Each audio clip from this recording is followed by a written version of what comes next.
So we got a panel here, and so the format here, I have some questions for these guys that I'm going to hit them up with. And then really we want this to be great Q&A. So a lot of expertise represented up here. So I got some questions. I'll run through those. We'll kick it to the room, so be thinking about that. But first, why don't we just go down the line and just give some quick introductions. All right. My name is Chet Funk, and I sit in the role of the visionary seat right now at Aleph Holdings. Dave Richley, kind of two roles. One is integrator or president seat at Aleph Ventures, and then fractional COO with some of our partnerships. I'm Eric Lytle, and I'm the CFO at Aleph Holdings. Alex Kaloff, I sit in our COO seat. I'm Micah, I do sales. Awesome. All right, let's jump in. First question's for Dave. Dave, some habits that folks have kind of have a personality bent, and it's important. Some roles in particular need that to be the case. So for the role of integrator, what we would call integrator, some folks president, general manager, what are some particular habits that you think are just really important for that role in particular?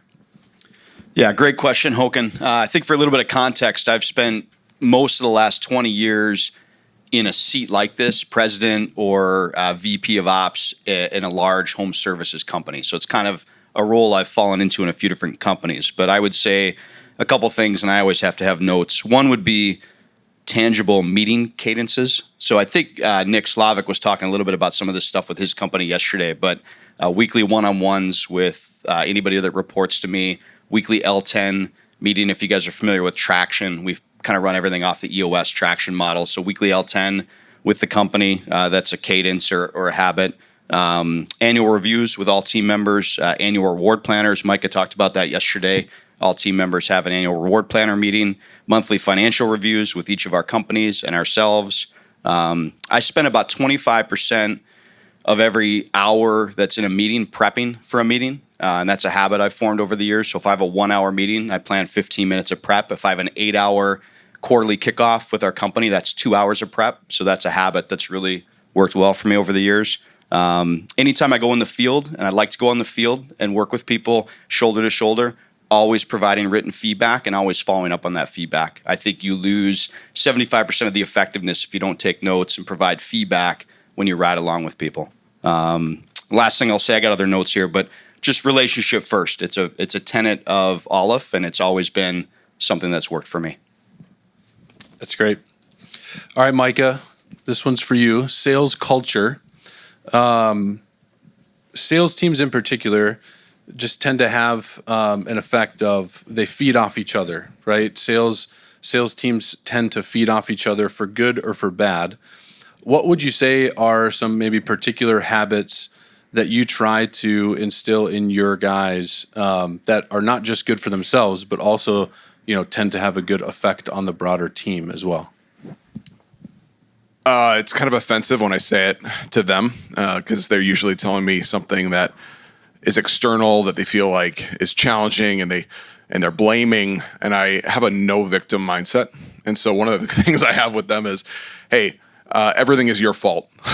And so I say that to usually shock them, and then I go, what I mean by that is, yes, things can happen, but what I want them to understand is that they can control their effort and their attitude. They can ask good questions, get good answers, and work on their own personal development and get better and overcome a challenge. I don't want to have a sales team that blames marketing, blames clients, blames pricing, blames production. It's a bad culture. And so within the salespeople, to have a culture of you own if your results are off, you own the challenge, the answers are out there. I have a lot of those answers. I can communicate that, but so does the team that they're with. And so really helping them to understand that culture of ownership. And what that does is it helps them see they have control in the equation of their time and effort, and they don't have to just sit by the wayside and let things happen to them. And for some of my sales team and others, it's a little different based on how they grew up and what life was like and how much control they felt or didn't feel or how confident they are. But that's a big thing I work on with them of how to engage and take action. And a big part of how we do those one-on-ones is ask really good questions. If you don't know the answer, that's okay. It'd be really hard to do something great that you don't quite get yet. So ask a good question and let's work on developing that. The other piece I'd say is I want and demand high individual performance, but I do not want cutthroat culture. I do not want you to undercut anybody in your team. You need to be a support. And so, yes, we're going to drive really, really hard after a goal. But if you start cutting down anybody else on the team, whether it's production, coordination, or another salesperson, that's a big no-no. So to be able to have collaborative culture as we high perform has been something that I really care about. And we've brought in a lot of that culture into our partnerships too, of just, we integrated Marco Polo. So you can, all of our companies nationally, all the salespeople will chime in on Marco Polo. We can help each other develop. But then we also have a scorecard of all of our salespeople nationally, so we can one up each other and see who can beat each other, which is fun and collaborative. But we also help each other develop. How can I help you be like me, who might be performing better in that kind of culture? That's awesome. I just heard on a podcast, so Y Combinator is like one of the biggest VC funds. They've been crazy successful with a bunch of tech stuff. And they said that the number one trait that they found after hundreds and hundreds and hundreds of reps on business owners, I think this is high agency. So somebody who they kind of look at like, I am in control, I can cause an effect. They feel a sense of responsibility. They're not blaming other things. They're finding a way to get it done. So that's great. I'll share one story with that. I have a sales rep that grew up, he had an alcoholic mother. He grew up in a kind of a rough situation. And whenever he feels like his results are lacking, he starts to negatively externalize. So he blames things and he points at things. And so one of the really fun moments that we got to have is we had an annual review where I just had an honest conversation. Every time you feel like you don't do so well or you fall behind, you start to blame. And I think it maybe comes from this. And I shared a part of a book that kind of explained how people will negatively externalize and point to other issues because they don't have the self-esteem or the confidence to go, I can have agency. And so we had a really fun conversation about that. It was a little emotional together, and he said, that's it. And it's been so fun to see him grow in confidence since we had that conversation. And then he's able to see it and label it, and he's growing, and his results are just through the roof. He comes from a place of wanting to absolutely be one of the best, but he lacked some of the faculties of how to think about that in his life. And so just being able to come alongside that way and show agency, you do have agency. If you don't feel like it, you do. Yeah, and I think that's something that's so infectious because it's not dependent on talent or knowledge. It's like just more of a mindset. Can I ask what the part of the book was? The book is called. It's a long title. It's a Sandler book. It is "You Can't Teach a Kid How to Ride a Bike at a Seminar." It's a long title, and it's in the back section of the book where it talks about your I is not your R. Your identity is not your role. And it talks about how to keep those things separate. And there's a section in there about that that I related to when we had that conversation. It's a good book. I recommend it. Awesome. All right, Chet. Mental habits. So I think, this topic of habits, mindset is talked about, but we tend to kind of, jump quick to exercise or, processes or things like that. The mental side is massive. So if somebody wants to grow their business, and I think particularly to something substantial, something that, maybe today it feels like this is out of reach. What are some mental habits that they need to have, or even on the negative side, potentially mental habits that they need to break? What would you say? Great question, man. I would probably start by saying it really does depend on where you want to end on this. And there's nothing right or wrong about choosing to have a lifestyle business versus having a large enterprise in this. And so I'd preface it with that. Where we are going in Aleph is, how do I become a shareholder in this? Not necessarily just an owner and not the control. And I think one of the mental habits that was early on for us is I want freedom from this business. I don't necessarily want control. And it's often a paradigm and a scale there. The higher control I have in this company, right? It's my name, it's my company, I'm the boss. ultimately, those, we kind of talked about chains yesterday, those become your reality. So every issue is now my issue. It's my cash flow. It's my, right? And I think that there's a spectrum out there that we talk a lot about internally of what would it take to let go of more control and empower other people. And a quote that hit me early on was by Zig Ziglar, I think, and it was, to the degree I'll butcher it a little bit, but you can have everything you want in life if you just help enough people get what they want. And I think that notion of becoming a shareholder, we're not, none of us in this room are shareholders of like commodities, right? We are, the shares that we're invested in are people. And at the end of the day, you got to find out what they want in this business, what's meaningful for them, and let go. It often means letting go of some control. And yeah, so I'll leave it there, unless you guys got some other thoughts. Well said. Love it. Alex, I want to go to you next. Priority management is super important. A core tenet, every role, I think, in a business. But what would you say are just like the fundamental building blocks of effective priority management? And I think I want to camp out there on that habit in particular, just because, right, business owners, you're wearing a lot of hats. Like that is kind of the name of the game as you're building a business. So what would you say on that? Yeah, I'll hit some habits in a sec. I think it starts with just having really clear personal boundaries, so you have energy to give, right? The goals of the compass, so identify meaningful goals. And your time's scarce. So really thinking about what are you uniquely gifted at, and how do you put time and energy to that to have the most impact and influence.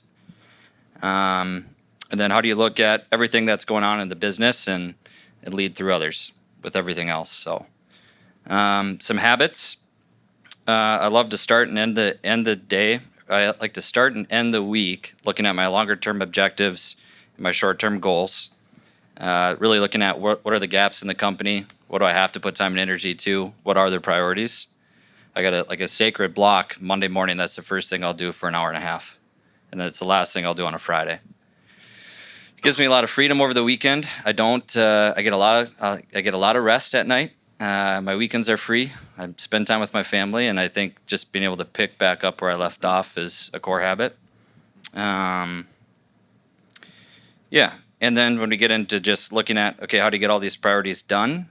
I've found a helpful rhythm in leadership to have Monday and probably half of Tuesday looking in at the business, doing performance management meetings with my team to be able to delegate everything that I'm not going to take on through others and effectively lead them.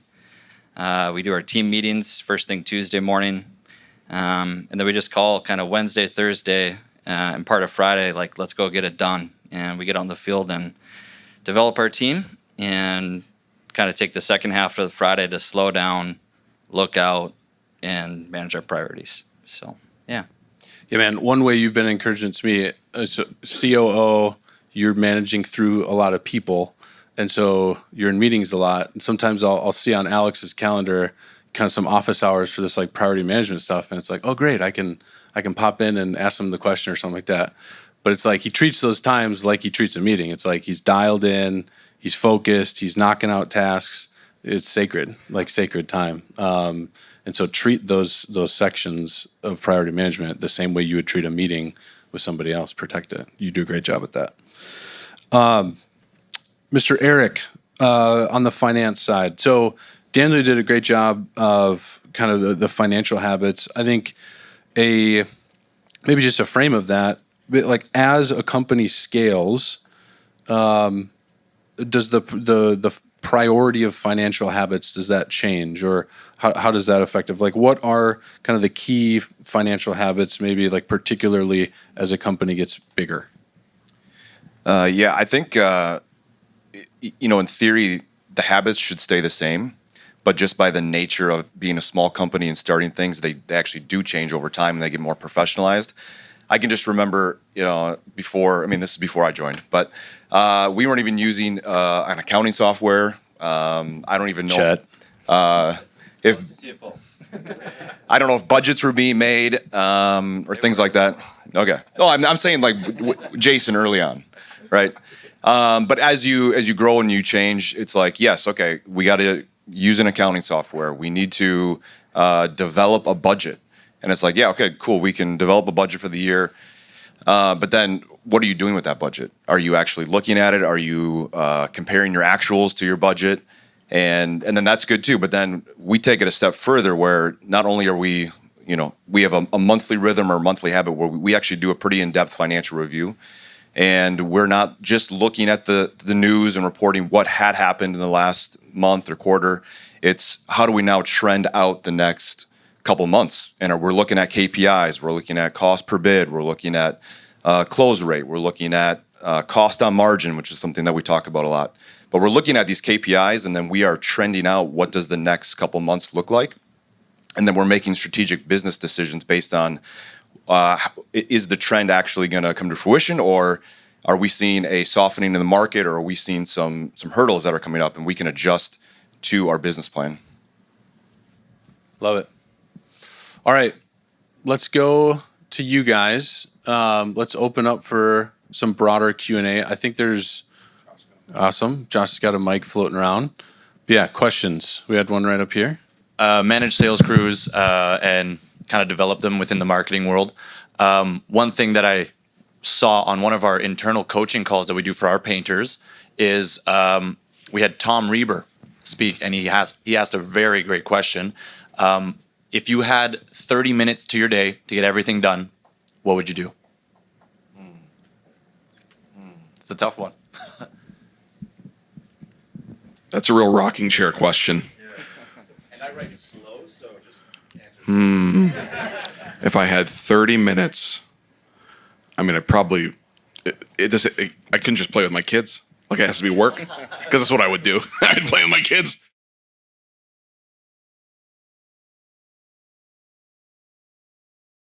Yeah, I think part of this is I would probably have our system with all the metrics and our plan, so it's already seen, and all the team in one room, and we would all look at it, and we would quickly say, what's the issues? Have 5 minutes of discussion, and then everyone has to-dos, and we leave. That's probably what I would do to cover all the bases in 30 minutes. And actually, it's a great idea. Should we just move to 30 minutes, you guys? That's kind of a great idea. I like that. Condensed L10, right? 30-minute condensed L10. Yeah, we have that meeting called an L10. Obviously, thank goodness we don't have to do it in that, but there is a reality. I don't mind an hour meetings being half-hour meetings, and then you just add time to them to try and save as much time as possible. But I would say, it'd be really tough to build an organization with that type of time frame, because your people need so much of you, and you need to develop and pour into them. But in terms of team alignment and making sure traction happens, if you have invested people, let's assume that L10 meeting is a great structure for, let's move through scorecard. Where are we at? What needs to happen? Everyone's clear. Goodbye. Let's go. Let's get to the work, right? That is a great rhythm. Maybe just one thing I would add to that is and I think this is a culture for us, is it's almost like, well, I want the data to tell me where I should prioritize my time. So I think for us, Wallogy, we want those kind of priority decisions. We don't get to make those. It's actually the business tells us where we need to, prioritize that time. So just the importance of having clear numbers, clear data, listening to what Daniel tells you to do. Yeah. Yeah, I got a microphone.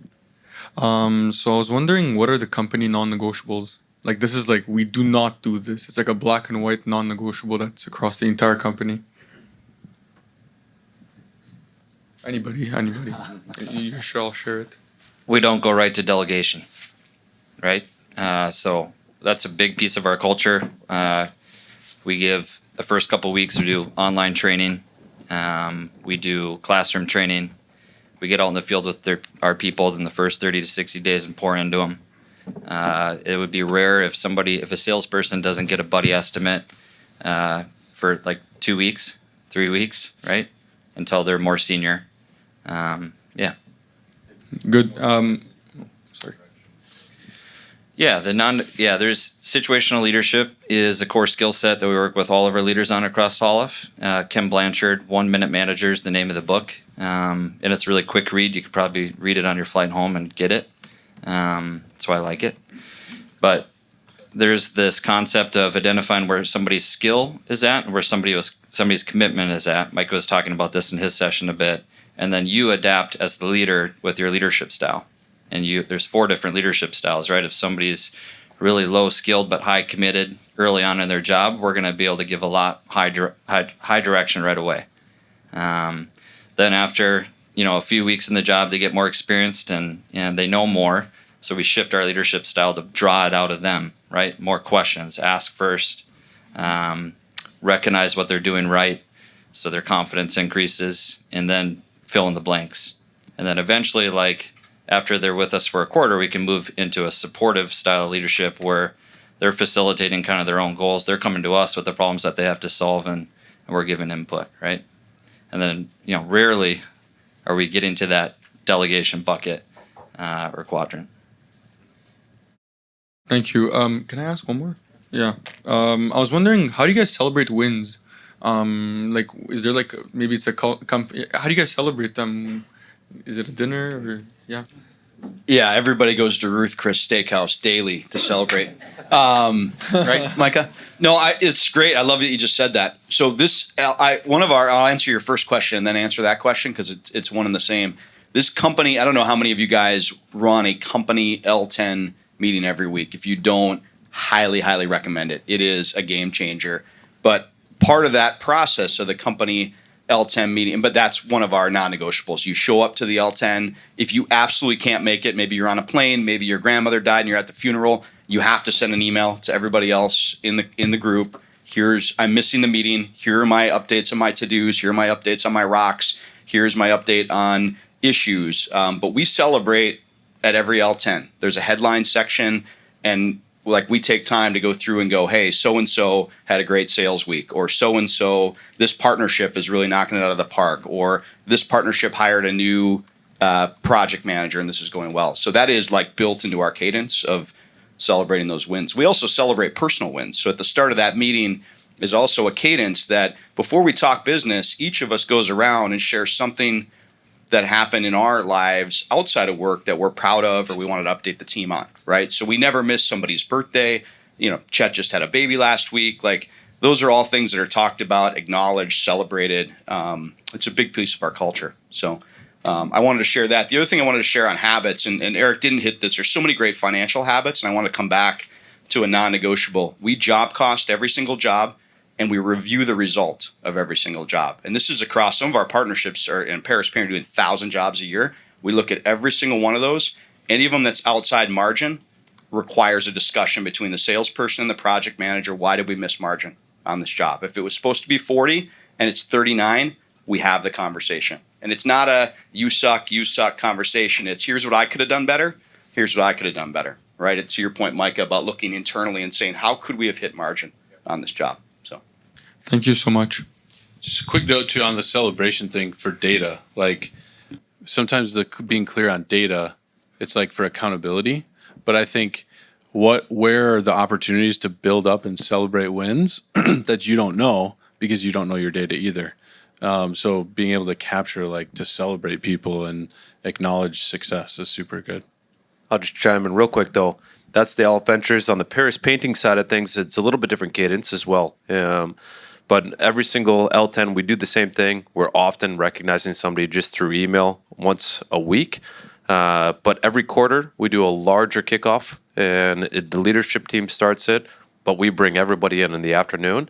And that would be when we issue a customer champion award of the quarter. So we have kind of 4 core values that we're engaged, accountable, exceptional, grateful. Engagement is Q1s, accountable is Q2, exceptional is Q3, and we'll issue awards for those for each quarter. And then once a month, in kind of the off ones on the quarter, we'll bring everybody in. It's pretty quick. It's a half hour. The sales and production team, they'll connect on last month's results.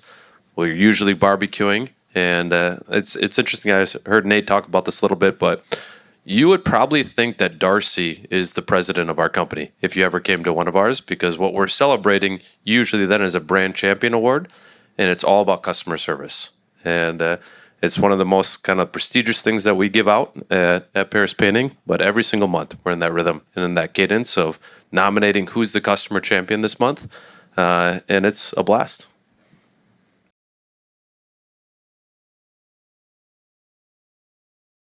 Yeah. The goal for us is a culture of self-regulation, and I think that starts in the comp plan. And so our framework is, hey, here's the financial model for a sales role. We're going to pay you 35% of the margin that you sell and we produce in the business, which also includes what we have to spend on marketing for you, right? So we actually give them like a G sheet or a roadmap for that. We say, you tell me what you want to make, right? And my job as the leader is, after you go kind of build your plan, we're going to sit down and say how realistic is the activity, right? And I might point out like, hey, in peak season, I don't know if you can do 32 bids a week. So I don't think we should sign up for this big of a base, because I don't want to get to May when you're, hitting 60% of your plan and you've already committed to the lifestyle of that base salary, and I have to say this isn't working, right? So some of it, the check on the ego, I think, is through the right comp structure and expectations up front. What do you guys think? Just speaking to the big ego, not willing to listen, that's typically in the maverick quadrant of human. They usually maybe have enough skill that they can remain in pride and they don't want to listen to anybody's conversation, but it's creating culture issues maybe in other areas of the business. And that could be a PM, it could be a coordinator role, it could be you. I don't know, maybe. But the biggest thing is clarity up front. We talked about in my session creating an avatar so you can at least find people that are going to fit a model that they could be more like a star performer or a loyal worker type person versus poor performer or maverick. And what you want is somebody who's going to be really bought into the culture of development. They're going to be bought into the culture of accountability. They sound like someone who's going to listen and want growth and want to add value. You want to hear that in people's voices. If you're dealing with somebody that is in your company that is not wanting to do that, you would need to create gap. And what that would be is like, here's where you are. Here's where this culture is going. Here's the gap. Make a choice. They make a choice or you make a choice. And I would say a performance improvement plan is a healthy way relationally to say, hey, I want to work on culture, maybe not results. It's culture of how we work with the team. And if we don't do that and we don't get on a plan together, I don't know if this is going to work out. So when you start doing a plan like that, you might also want to start recruiting because you might want to have a backup so you don't feel the pain of it all hits you if you're the one leading that plan. But that's so healthy for the rest of the company. If it's a company of two, it's really healthy for you, right? And to be able to have options and move to a healthy culture, but it's going to take some hard decisions, some transparency, some vulnerability. But if you have those honest conversations, it's going to really create clarity fast. You guys were alluding to it as well, but I just want to make this real clear because the comp plan is the accountability. And I think that your role as a business owner or a manager is not to manage people. And we often say at Aleph, hey, the open secret is I don't want any employees, right? And what we mean by that is I don't care if you're paid W-2 or 1099. I want to have a clear enough structure that you know what it means to win when you come into work here.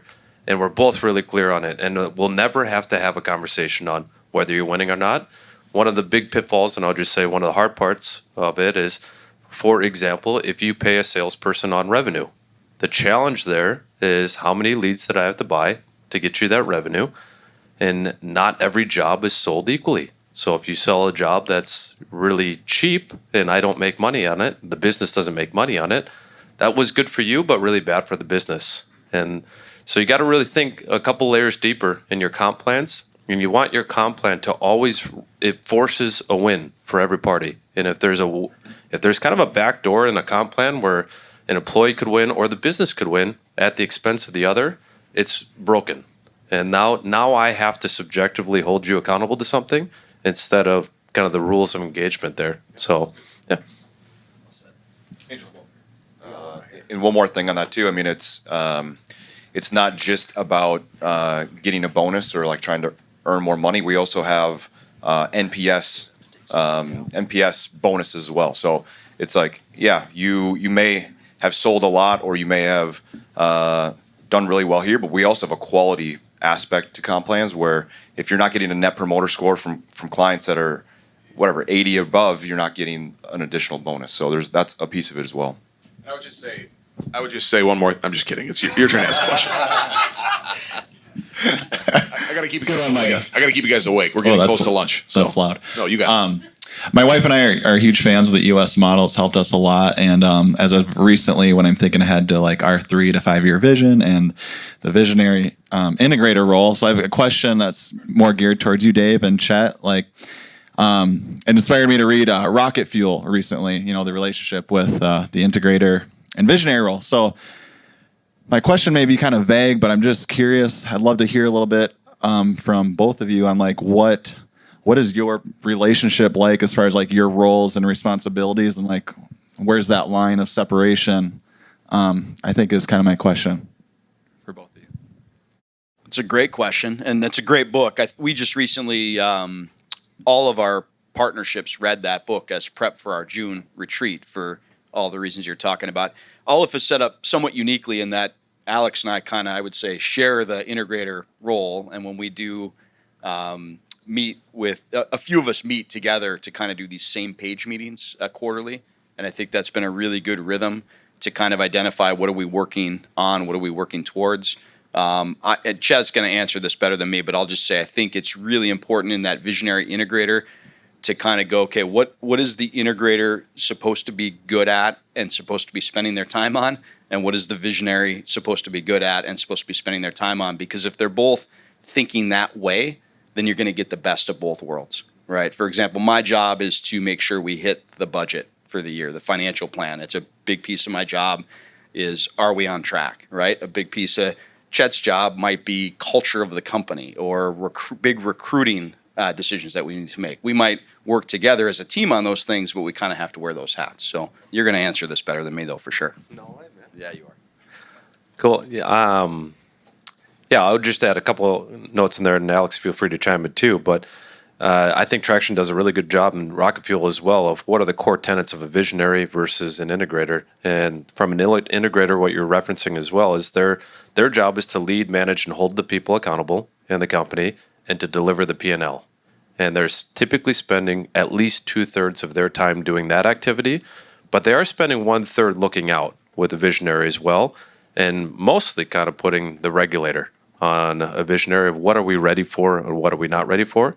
I think a visionary, if you put your shareholder hat on, if we're going to employ this person to be a visionary of the organization, their number one job is to raise the share value next year. And that has to, work in tandem with the integrator, but it's not enough for a visionary to, let's just say you got a $10 million painting company and it produces $1.5 million of profit for the shareholders. It would not be enough for a visionary to do that same thing again next year, right? We didn't raise the share value, right? That's great. The integrator did a great job, but the visionary's role is to how do I take the resources that we have and keep driving further value in this? And a lot of times that comes through selling the big deals, being a part of those negotiations, recruitment and the culture of the company and the key roles. But yeah, that's helped me. 1/3, 2/3 has always helped too. The visionary should be 1/3 in the business. I'm a big proponent of that too. You can't be pie in the sky. Anything else? Yeah, I think the role of an integrator, you're going to know how skilled your team is, right? So when if the visionary brings a first cut plan for the year, you're that regulator, and you're looking across the team of resources, and you're saying, hey, if we're going to grow by that much, I don't know if I agree with that pace, but maybe we go at this pace. Our team's skilled for this, for about this much growth, and we probably need to recruit this role and this role to actually make this work, right? So you're poking holes in the plan, poking holes in kind of the pace of growth, and it's a good exercise to go back and forth a few times. Like we start our plans for the next year. We started talking about them in September, right? And we'll go through a few planning sessions during our same page meetings and beat up the plan together and make sure we're not exposed.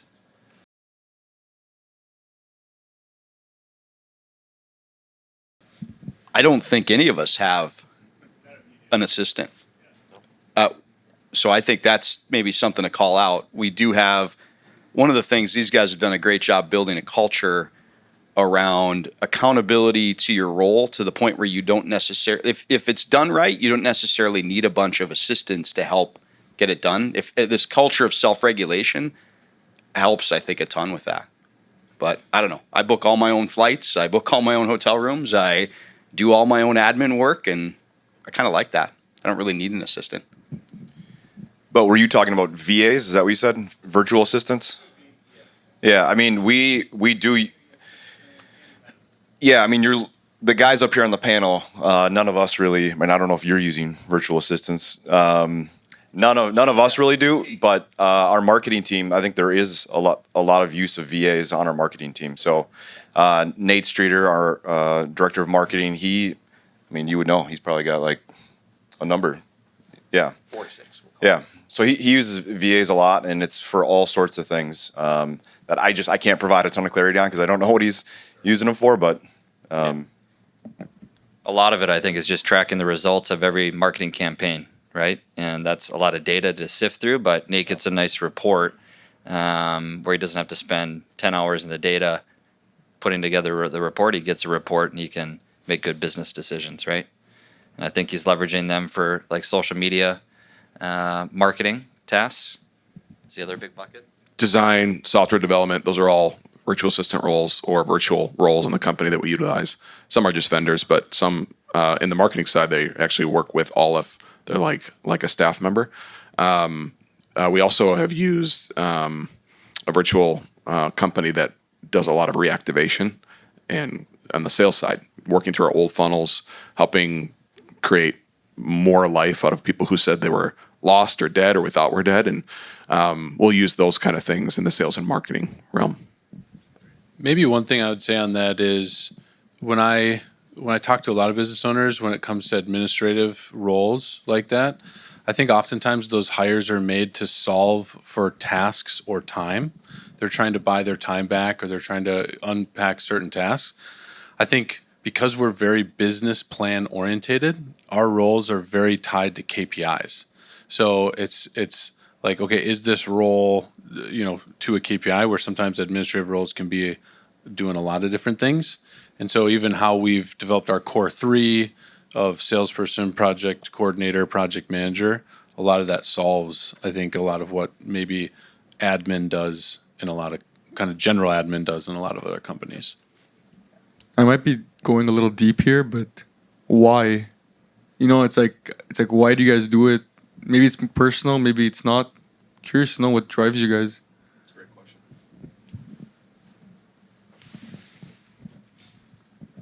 question. So within the partnerships and how we look at how we do partnerships with other painting companies, we really like bringing freedom and helping an owner that can stabilize and kind of create an asset out of their company. And what that can do is take care of their family much longer. It runs with a healthy management team. It provides income continually and then getting to a point where you could maybe have a choice how much you want to lean in or what role in the company. So we obviously, when we did that in Paris Painting, Jason entered a lot of freedom in life, and we just thought there's a really cool win-win if we can do that with more painting companies, because if we can grow it, there's shareholder value created as well for both parties. There's a win-win. So that, in essence of creating freedom for owners that we're partnered with and ourselves, is a big piece. But not to just for that sake alone. We think just in general, humans have a lot of calling and passion that they can put into other things if they're not solely consumed by the business. And that could be putting it into development and helping other people rise to leadership. It could be serving their community or other passions they have. They can fuel, they could build apartment buildings for people to live in, right? Things like that can happen when you build stable assets. What I don't think any of us are like super excited about is let's make mad profits and blow it all on crazy stuff. We are not interested in that. We're interested in the human element of what can be done with good stewardship and a lot of hard work. I personally would just say, like, being able to see humans, I said this yesterday, but people spend 40 to 50 hours of their week in a job. and most people have to. So the ability as a business owner for us to be able to make impact on somebody's life and really create a path for them to achieve things in their life, but also while they're working, how can we make it not like, oh man, the man, he's just like hounded me. How can we make it in a place where they feel valued, loved, cared for? That's a really cool thing to be a part of. Yeah, I think everything you're saying trickles down into our team, right? Chet said it best earlier. I think about like Mark Nelson, just working with him on what he wanted to solve in life and what he needs to help his family, right? And he was a painter with Jason from the very beginning, and now he's the integrator of a pretty big painting company here in Minneapolis, right? And he was in all roles, but we got to go shoulder to shoulder with him and watch him go through the development and be there during the hard times, and it's awesome, right? And I think the second piece for me, it's like who you do this with is really important, right? Like these are some of my best relationships in life, and Mark Nelson, right? Jason, right? And that matters a lot if you think about all the time that you're putting into work.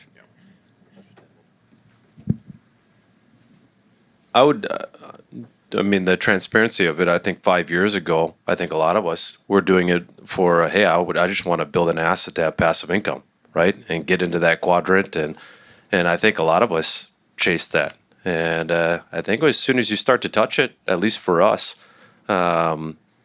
it's a lot of vanity for us. And I don't mean to say that in a negative way.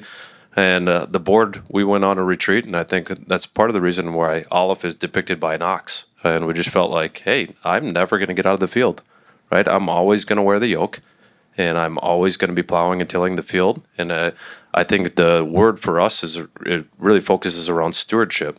And everybody comes from different backgrounds, but I think all of us were given gifts in life, the air that we breathe. And I'm a big believer that at some point in time, I'm going to have to give an account for it. And that's what I think haunts. If you want to say, why do you get out of bed and keep going? Someday I believe I'm going to have to give an account for what was given to me. And I think that journey of pursuing the stewardship of it and finding the depth of what's in you, that's probably the way I'd define it for us. Thank you. Love it. Good question. Okay, a couple more for you guys. Chet, I want to go back to you on that visionary topic. Yeah. So, because I do think that visionary seat can be harder to define.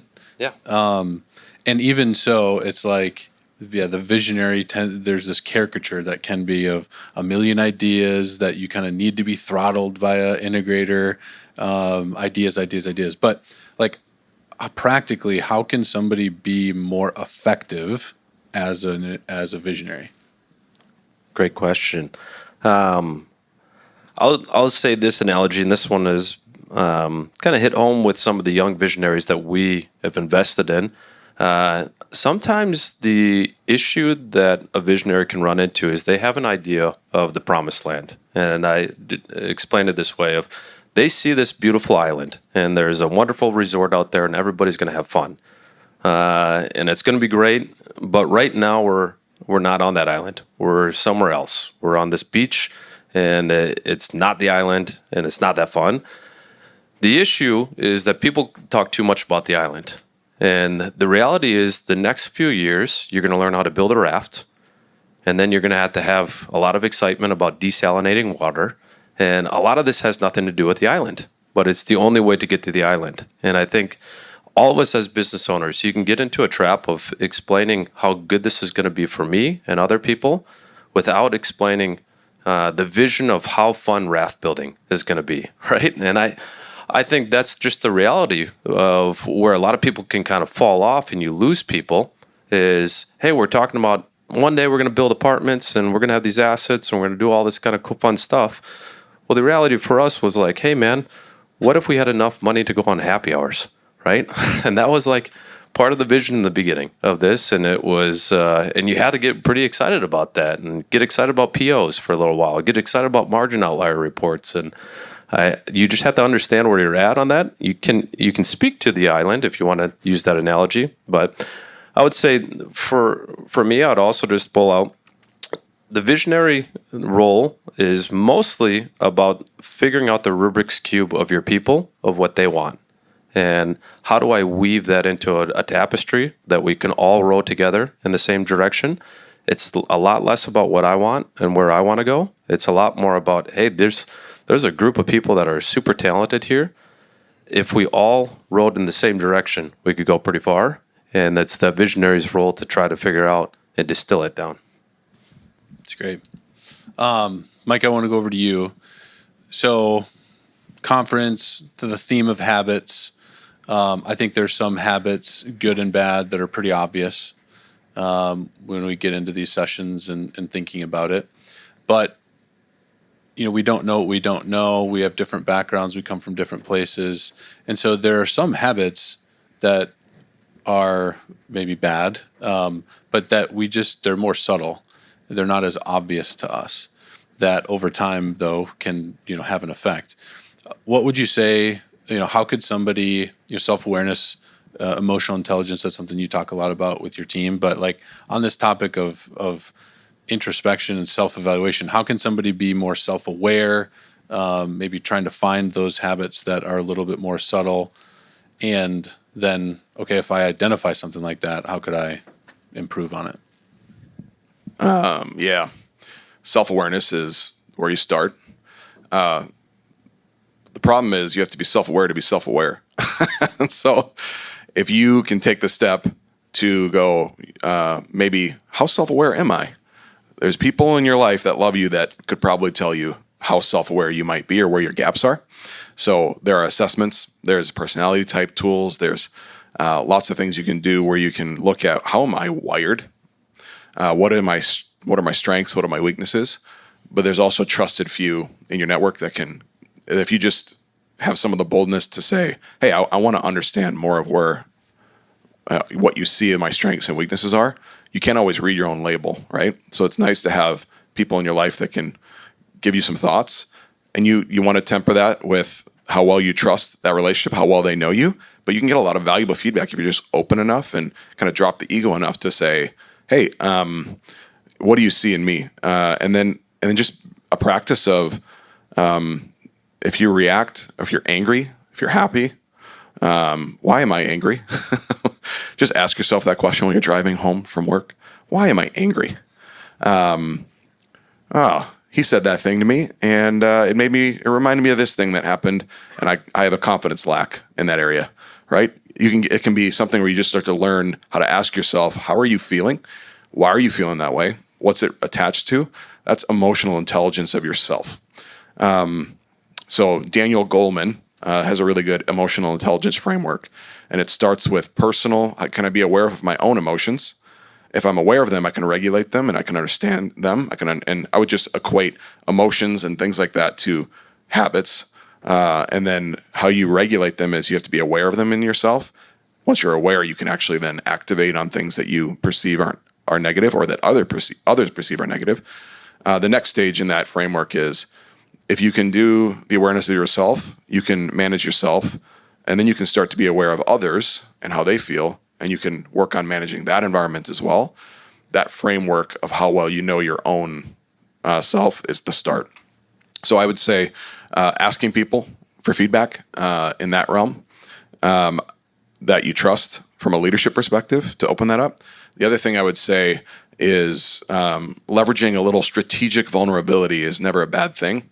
We're all human. If we all think that we're better than we are, we should stop that. It's good to just get rid of the ego and go, we're all the same people. We all have drive. We all have things we want personally, but so does everyone around me, right? And when it's kind of the me monster of like, what am I going to achieve? It's a challenge. But if you use strategic vulnerability with your team, you can start to work on a culture where you can garner feedback where they're open to be able to share things with you too.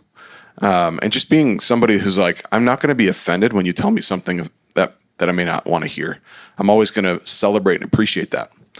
And I might disagree with it. I don't have to agree with it, but I'm going to always appreciate what comes back. And I think that starts to build a picture of better understanding of yourself and better understanding of, hey, if this is a weakness I have, I also am a firm believer that you should work really hard on your strengths and not on your weaknesses per se. but being aware of your weaknesses and understand how that affects your life, right? It's good to be aware of that and be communicating that with your team and others. But it's not always like about, I got to really work on my weakness. It's about owning your strength and your gifting as well. Love it. All right, we got time for some more questions. I'll go back out here. Any other questions? How do you guys manage your partnership? There's 5, 6 partners in Aleph. Usually, like partnerships, business partnerships, don't work out between 2. How do you guys make it work with 6 or however many you have? Does anybody want to take that one? Yeah, I would start by saying the open agreement, even what you're talking about, of having those forums where you can say, hey, I promise not to be offended, and you can say whatever you need to say right now. But here's where I would say the number one pitfall in partnerships that I've found is people do not rightly set up the operating agreement where investment equals distributions and equity in this business. My time and energy is my income. And where you often see partnerships go array is either people didn't clearly define the rules up front in an operating agreement. That's like a big, big no-no. So we have what we would call a certificate of value that we set every single year that values the business. We have buy-sell agreements. Worst case scenario, right? Somebody death or divorce is typically why these things undo. But we're also like pretty deep in each other's life. Like, hey, man, divorce is not an option in our group, right? So we're going to talk about your marriage if that's where we're going to go. But I would just say time and energy being put towards your comp plan, we do not pay each other equally. And it's a very, very different pay structure. I would just say major difference between Jason Paris and others. I'm just kidding. But from a time and energy perspective, it has to be separate. And you have to pay people market wages. Otherwise, it will create a seed of bitterness. It doesn't matter how much you guys like each other right now.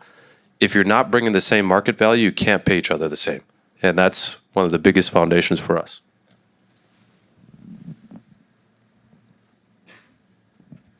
I would say there's, who here has a form of partnership in your company right now? Love it. So those hands in the room that have a form of it, right? Is Mark still here? Mark? Oh, there he is. What's up, Marky? So we have one Aleph partner is here too, Mark Polis. But I would just say when you're a shareholder and you start to do things together, to Chet's point, you have to have a healthy boundary and respect between, are we shareholders right now, or am I an employee right now? Alex for years has been my employee boss, and right now Mark Nelson is my employee boss in training. It's a weird flip of the mind but I respect it deeply. I respect Mark's role as an upcoming integrator, and I am the VP of sales and marketing. That's my employee hat, right? So I know that I'm a shareholder, a board member, and I have a lot of power and authority in the business. I choose to put that on the shelf when I'm wearing my employee hat, because I want to respect that somebody may sit in this role and I want to steward that well. And I don't want to overlord incorrectly. I want it to function the way it should in that employee structure as well. And it's a kind of a twist of the mind, because there's feelings you have. And, so for me, there's some ego feelings of like, oh, I want my thing to be done maybe at a certain time.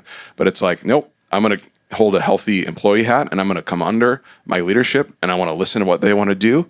And that has served me really well as a person. And then there are times where we come together as shareholders and we look at the business. How it happens in companies where we partner is that owner is the driving, managing partner of the company. They may not have the integrator yet. We start to support that a little bit, but we're shareholders too.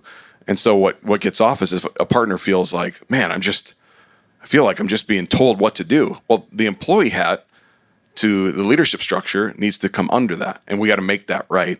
And that's just that hat. But as shareholders, we got to pull all that off, and we have to have conversations of, are we driving value in this company? Are we doing the right things? And I would just say that side is a really healthy way that Chet kind of started leading us in that way.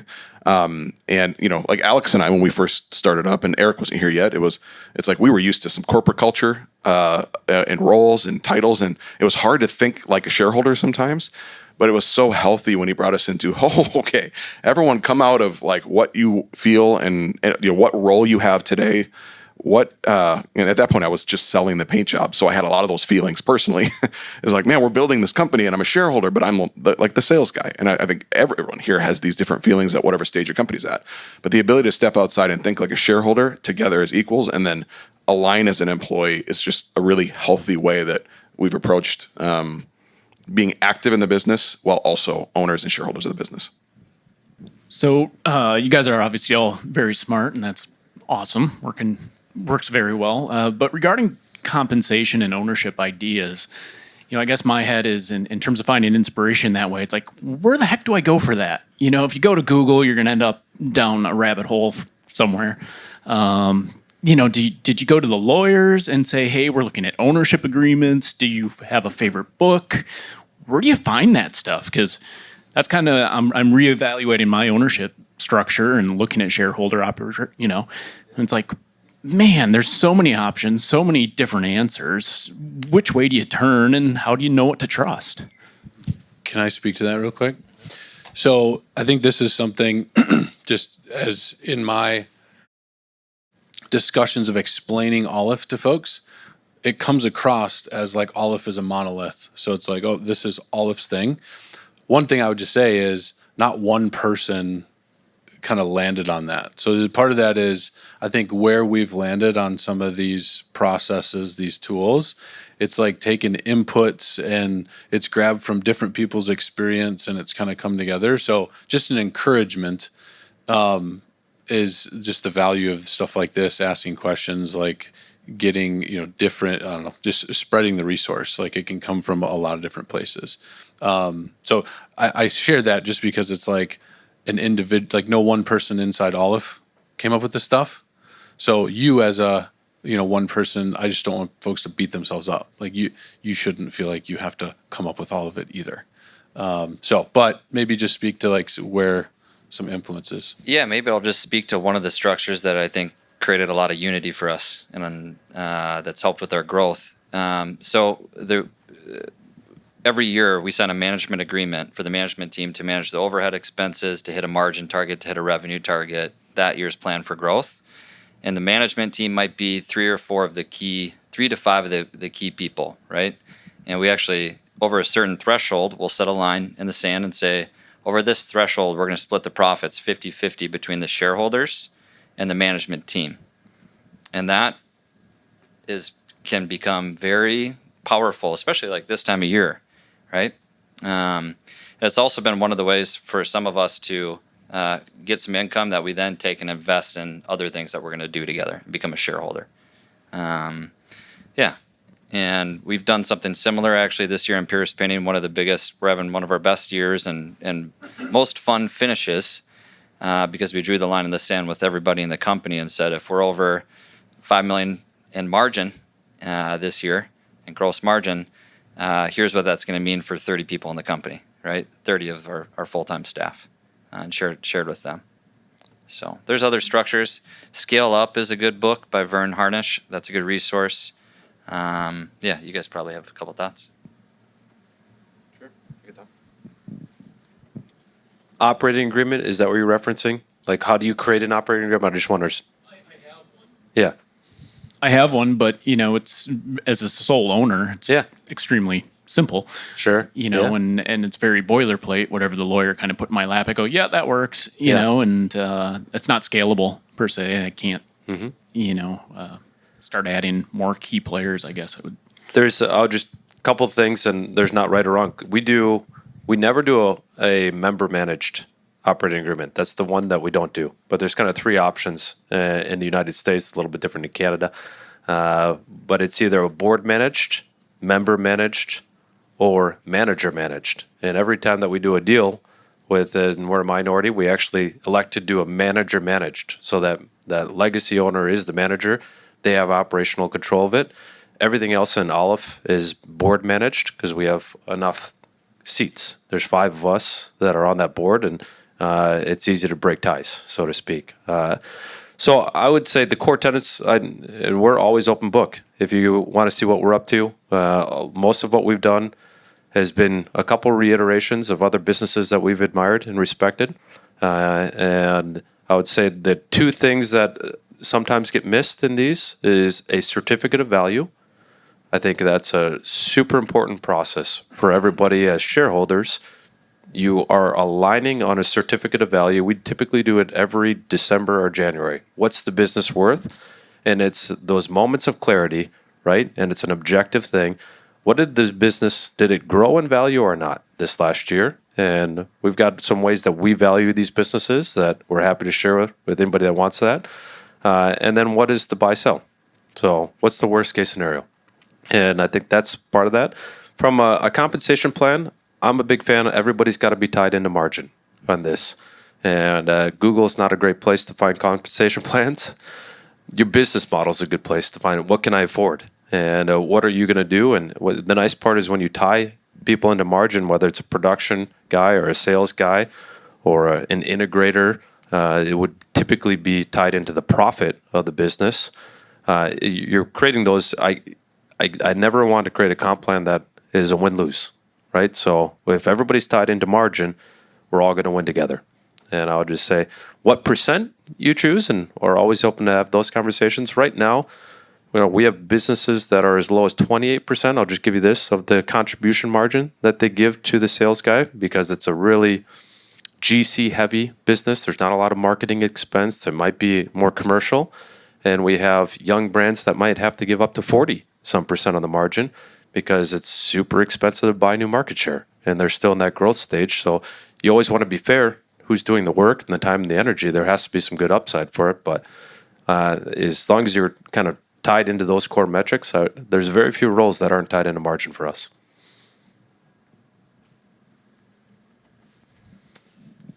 Other questions? Oh, go ahead. Yeah. Our project managers, same deal. So around 17% of the margin is their comp plan, right? That includes their field costs, so their vehicle expenses, gas, small hand tools. Yeah, if that helps. Any other questions? We're getting too close to lunch for questions, I suppose. Yeah. Yeah. Check. Yeah. How does personality play a role in partnerships for you guys? Do you guys like look into it, personality and whatnot? How do you guys go about that?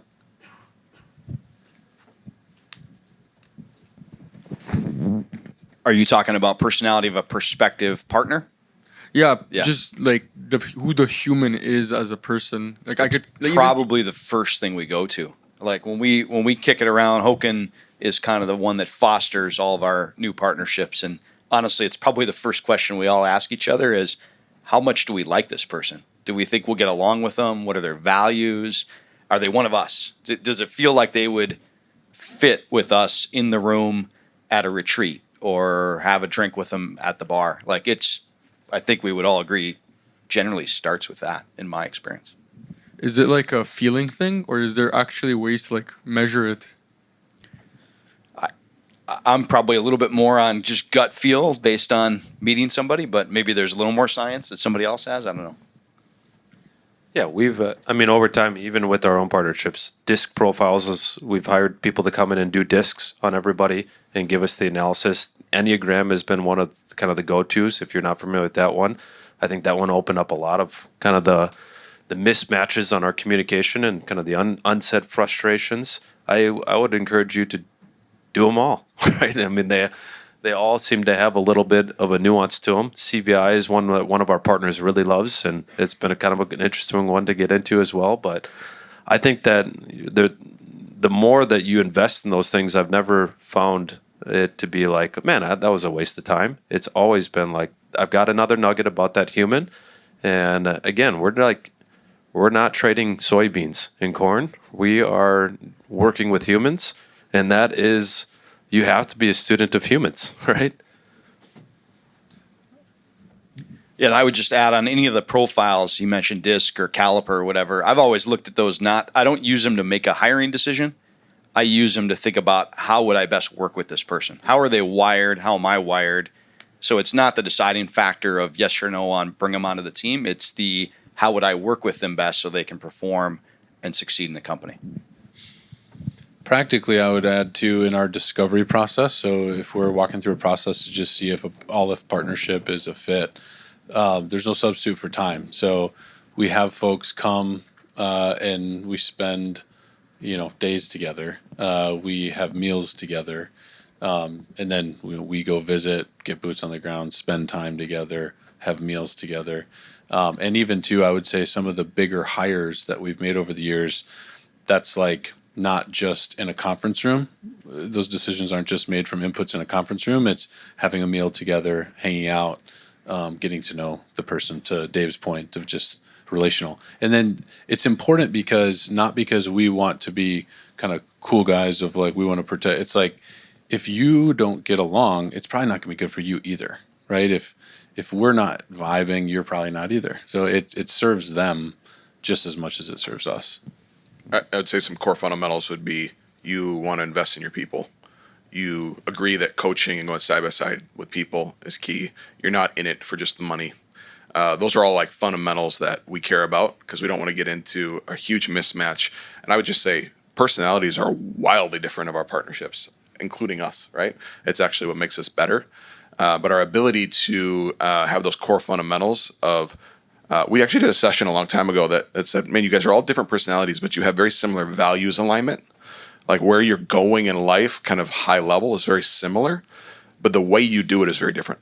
And I think that would be, we're looking for those congruences. Yeah, maybe a direct view, humility, and openness to change and other people's perspectives so we can grow. And that goes for us too, right? Yep. We expect this out of ourselves. Yeah. Yeah, maybe the last thing I can add on to it too is one of our core values is relationship first, and so us trying to kind of feel somebody out really, I guess for me specifically is, hey, how can I gauge the health of their relationships in their life? Do they have a healthy marriage? Are they a good parent? Do they have friends? Are they part of a community? Do they volunteer? I mean, those things I think you can learn a lot about someone just by trying to get a gauge on some of those relationships in their own life. So, Thank you. I could keep going. I could literally keep going. I actually wanted to know, so when you guys set goals, because you guys have different companies that you guys are managing, do you guys go top down or bottom up? So basically, do you guys say, well, the operator says he wants to do 5 million, so we're just going to impose 5 million on him? Or do you guys say, well, you have this many people, so they could do this much, and then you go up from there? So, because it's easy to just shoot for the stars and have the entire thing collapse on you. So I was wondering, like, do you go up and then go down to what you guys need, or what you guys have, and then you go up? Yeah, we start with the bottom up. And I would just say it kind of goes back to start in September. Actually, going back to June, we build an 18-month plan because we know enough about the year, right, of where we're at, where it starts to make sense to think about where we could get to in the next 18 months. That's been a really healthy start. Then we get to this time of year, and they'll do like a first cut business plan in September and October. And that might be the bottom up of, hey, I want to grow from 2 million to 7 million this year. And we would probably say, okay, first off, why? What's the big desire and why you want to do that? Who you want to do that with? Why? And then, but what's the right pace, right? So there's some healthy back and forth, like 2 or 3 times for us to come to a plan that's smart together.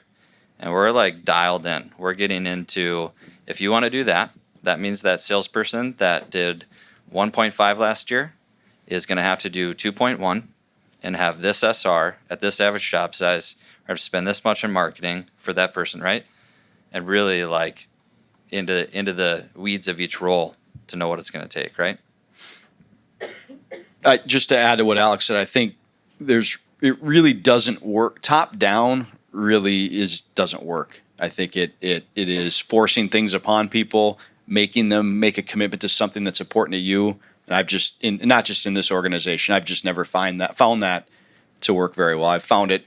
It doesn't mean that we don't say that, hey, here's where we want to go from a visionary standpoint. We'd like to grow by X every year across the portfolio. We are obviously talking about that and looking at that, but it's those one-on-one meetings around the budget, around the business plan that Alex is talking about. You come together on something that's smart, and if you do that work, in our world, it's across 17 partnerships. If you do that work, you often find that it gets to the number you were hoping to get to anyway. You just did it in a meaningful way. So if that makes sense. Yeah, but we were just to speak to the process, like Mark, who's in the back as one of our partners, we just finished yesterday over lunch his first cut plan for next year, right? And there's been, 4 hours, Mark, of you and I diving into every line in that budget and back and forth. And that was draft 1. We'll do draft 2 over the next couple weeks, and we'll finalize it by the end of the year. But it's a process, and it's a team effort between Mark and us to get to that point. So, Yeah, like count the cost is probably before we start, right? Is kind of a core concept. And yeah, I was just this morning, another example would be one of our partnerships had a 3.2% lead gen last year on their $2.8 million, right? And they want to grow by 1.2. And we have to buy new market share. And we're beating up this marketing plan for an hour today on, it might actually take 5.92%, right? So just spending the time this time of year to count the costs and think of what is it going to take to grow, and what is a smart pace. Thank you. Just note too, I think on a mark of a really good integrator. Again, we kind of use these phrases. You got to poke holes in the visionary or whatnot, but I think count the cost. Like I think a really good integrator doesn't just tear down a good plan that a visionary brings. They count the cost. Like they're good at bringing that level of clarity. So it's not necessarily poking holes for the sake of poking holes. It's like counting the cost. Count the cost, and then quickly this morning, it's like the other phrase is, how can we? How would we? And I love just forcing that type of problem solving. I'm not willing to move my lead gen to 10%, but I would probably go from 3.26 to 5.92. And here's the 4 or 5 options that we're going to do differently this year that we didn't do last year, right? And just forcing that type of problem solving. How would we? How can we? Before we say no. Another question for the integrators, Alex or Dave, I think. I'm trying to figure out how to best articulate my question, but when a business gets to the size where it makes sense to hire the integrator role, like what is the expectation of that integrator as far as having an understanding or a level of competency with the PM role and the sales role? Like when Dave, you're mentioning when you go out and go shoulder to shoulder and coach in the field,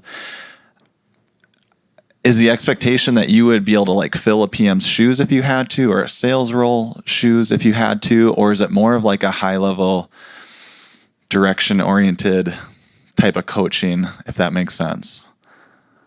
It's a great question. It's an awesome question. And I think what we think about a lot is your hiring decisions are also who else is on the team, right? And what's the stability in those other roles?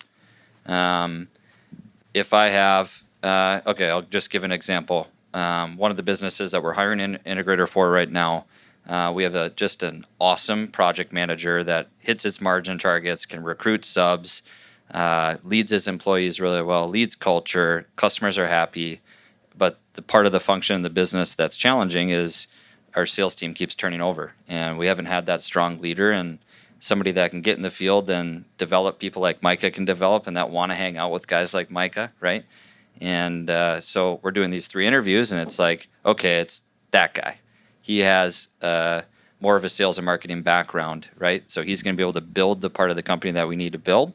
And then we just need to be aware if Danny quits for some odd reason or something happens to Danny, I don't know if he's going to be able to cover that base. It's not within his experience, so I might then have to put on my recruiting hat, right? So I don't know if that helps. It's a great question because it's something this has been an internal dialogue over the last 3 to 6 months because a lot of our companies are at that point of that full-time integrator. One of the Paris was really, I think, lucky in a way that they found Alex when they found him because he can do all aspects of running a painting company. He knew how to sell a job, knew how to manage a job site, knew how to recruit. And that's a unicorn. You're not always going to find that perfect person that's done it inside of a painting company at a high level, right? So I would say ditto to everything he just said. I would also say that a really good integrator doesn't have to be great at doing something, but they do have to be great at motivating someone to do it. They have to understand, like think of sport. I always use sports analogies. some of the best, and I'm a huge hockey fan and player, some of the best hockey coaches weren't the best hockey players, right? But they understand the game. They understand what's supposed to be done. They understand how to get the team to perform. So I do think there's some element of integration. You don't have to be a great salesperson to necessarily lead a sales team. You may have to find one of your salespeople to do the sales coaching because maybe you're not gifted at it, but you're gifted at getting that person bought in to want to coach. Does that, I don't know if that helps, but yeah. I'll just add one more item to that too, and this is kind of the old goose and the golden egg. And we've had plenty of these moments over the last 5 years that I would say Alex has never gone out to do his own sales appointments. He's never project managed any jobs. There have been plenty of years that we probably would have made more money if he would have, right? But I would just step back as a shareholder of I might have been able to get another egg out of it if you put your integrator in to become a project manager in a pinch hit. And that would have been cool for that year, but I'm not feeding the goose. The business is not healthy. And as a shareholder, I want the business to be healthy, and we have to be able to recruit, retain, and train these roles. And I'm willing to make those investments right now. It might cost a little bit more this year, but yeah, dang it, we're going to go through those 3 to 4 more weeks again and slow stuff down and start over because the business has to get that.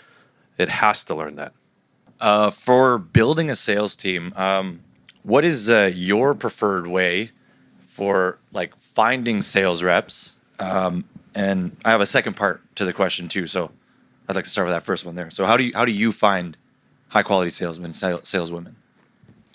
We talked about this a little bit yesterday, but I failed at that, and I've succeeded at that over the last 5 years. And I think I succeeded like way more than I failed this year. And one of the core components of that was building an avatar of who I'm looking for based on the culture of the company, what I'm trying to solve, and the pain that we experience. And so understanding what kind of person would solve that helps me to understand who I'm looking for. So it's not just like a guess. I have like some rules and some formatting of who I'm looking for. And then I personally think first tier networks of, hey, here's the type of person I'm looking for. Do you know anyone that's like this? And then when you give them, if it's like, I need somebody, you put a lot of brain calories on somebody else to go, who might I think be good at sales? If you go, I'm looking for people that are customer service focused, have personal great health habits, they have good information retention, they have, like there's these like maybe 5 to 7 things, they can go, oh, I know someone like that, but they don't do sales. You're like, tell me more, because can you teach the sales? I can't, right? I can't teach the avatar. I can't teach that personality type that I need. Selling paint jobs is not rocket science. What is really hard is getting people to consistently execute and be a healthy human. And so being able to have that avatar helps you explain to people what you need. First tier networks of people you know and their network are the best. It's just like referrals in a business. They're the best, right? Referrals are the best. And your second option is use the same tactic of education of who you're looking for to a recruiter or to job postings and have the same thing. So that's how I find them. And a lot of times, one of the pieces that made me miss is I don't wait for, it's now December, I'm going to start recruiting now. I know who I might need, but I'm like recruiting and having information calls and connecting people all year long. So I have some benches of people who are enjoying their job still, but they're curious. And they're like, I do get that bonus in a couple of years. I'm going to stick it out. I was like, well, call me when you get that bonus. Let's talk about it after that, because you're going to be a good fit someday. And I think you might like the culture. So I am kind of always building that bench of potential people too. What was the second part of your question? Yeah, you kind of hit it a little bit there too. But so I find sometimes people are really freaking good at interviewing, and they can kind of get by those interviewing questions and stuff like that. So like, do you have any specific questions you have to kind of pierce that layer and really find out like what kind of content and character they have to sign up, to sort of like bypass or loophole their like awesome interviewing skill sets? Before you were at, was it Forward Media? Yeah. Forward Media Marketing. Where were you before that? I played a decade of poker professionally. Okay, cool. Yeah. Well, I love that. So what really drove you to do poker? Like, why did you do that versus like going into a job? I'm from Quebec, and in Quebec we have school between university and high school, where it's sort of you can either get a degree to go to like business right away that kind of just ties you to Quebec because that diploma means nothing anywhere else. Yeah. Or you can get pre-university like qualities to then just go to university. I didn't know what I wanted to do, and I already started playing poker with some friends, and very quickly just started running games at school because the cafeteria had round tables like this. Yeah. So I got good at like organizing games Yeah. and being a part of it and then winning it. Yeah. And I started making more money than my teachers. And I was 18. So I was like, okay, I'm going to go to a business class on how to make money. And I just had a burger and made 3 times his amount. Yeah. I'm going to go do this myself. All right. And Pause. Yeah. So I didn't ask you an interview question. I did ask you a question about yourself. Just now, what you said, I was listening, and I can hear this person evaluates the situation he's in. He sees the ROI. He grabs the option he wants to grab to achieve the ROI. He did that in himself. He didn't get paid to do that. He found the incentive to do that. He put himself in a place where he could get the aligned incentive. He's motivated by that. So he's going to need to have an aligned incentive and be really clear. So when we talk about this later, I'm going to talk about just like he picked poker and it made sense. I'm going to align those things. So in a little example, we're not having interview questions. I'm asking, what did you do? Why did you do that? What are you doing next? Why did you pick forward media marketing? Why are you there now? What are you doing now? Why do you like that? Why do you want to leave? What has been good? If you're like, oh, this guy's just unfair to me. Lucas is just such a, taskmaster.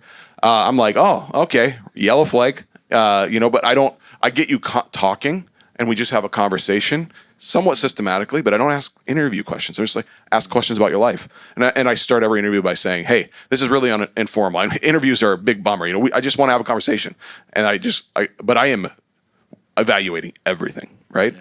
And so I think it's good to think through that and have intentional conversations and get to know people in that environment. And you have a little bit of a roadmap, but you don't want to go, tell me about a time where you overcame adversity and were successful. Like that's priming you for answering some question, and it's a pageant versus if we're in a conversation, I find all the gnarly little things you didn't want to tell me. Same thing with a homeowner, right? You get in conversation, you ask them and all of a sudden they're telling you everything you need to know to sell them on the roll and if you're the right client, right? Mm-hmm. Yeah, absolutely. Awesome. Thank you. Yep. All right. I think it's a good place to pull up. Thank you guys. If we're, as you can tell, a pretty open book. So, maybe a crowd like this is not your jam to ask a question. Feel free to reach out to us. You can email us. You can find us here. Happy to answer more questions in the future too. What's that? So maybe I'll just throw out, most of us is like it's first name at Aleph-mgmt.com. So as far as an email address, so it's whatever the first name is at Aleph-mgmt.com. If you go to our website, whenever you kind of reach out and get connected, that goes to me. Feel free to just, if you kind of want to get connected to somebody, it just goes to my Calendly and you can put notes in there. So if you have a specific question, you want to get connected to someone specifically, I can make sure that you do that too. And we're all going to stick around here too to make connections if you need to as well. Yep. So awesome. Thanks for having us.